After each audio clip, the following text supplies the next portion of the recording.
Hey guys, so this is Greg recording this video for a second time since the first time the file was too large and it wouldn't send through Discord. So let's start with these questions. The first one comes from UWatt, who asked, for my first phone, which I'm extremely excited about, should I ask for an iPhone 11 Pro Max or wait for the iPhone 12 when it comes out next year? Since you don't have an iPhone yet, you don't even have any smartphone yet, I would recommend just getting one. I mean, waiting a year without a smartphone is pretty hard. I don't know how old you are. Maybe you don't need one and it's worth waiting. But if you can imagine how useful it would be to have one, I would recommend getting one as soon as you can.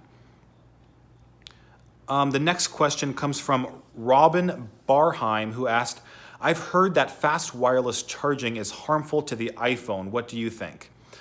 Fast wireless charging, if you buy your wireless charger from a reputable manufacturer, it should be fine. The only thing I could see happening is if it's really hot out and you have a case on your phone and you're wirelessly charging it, that can generate a lot of heat, which can just put a lot of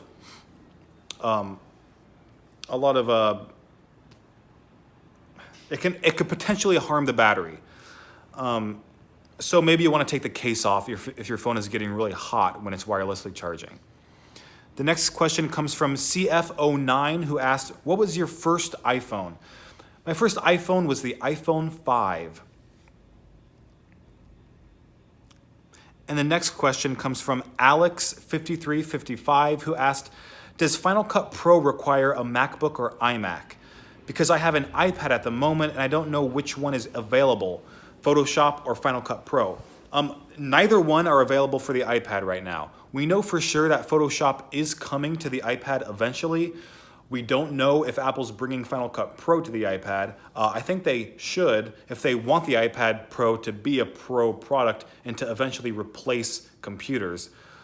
So we don't know when Photoshop is coming, and hopefully Final Cut Pro is coming at some point in the future. But right now you're going to have to use iMovie or some other alternative for those tasks on the iPad.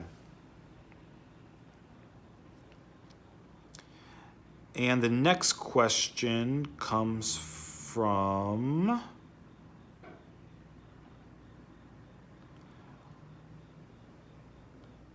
sorry about that. I'm scrolling through the Discord trying to find the next question. It comes from Alex5355. He asked, next year in 2020 will be the 10-year anniversary of the iPad. What do you think that 2020 iPad will have in store for us, and what surprises will it have? Will it be foldable? I don't think Apple's going to be incorporating foldable display technology as soon as next year, maybe in a few years, if ever. But because there was such a big upgrade already to the iPad Pro last year, I don't think we're going to see another big upgrade as soon as next year. But I am interested to see what they do, how they commemorate the occasion, because it is a big milestone for the iPad. And the next question comes from Alex, who asked, do you think the iPhone XR is better than the iPhone X? Do you think it's a better deal because of the A12 chip that gives it more durability in terms of support with software and performance in the future?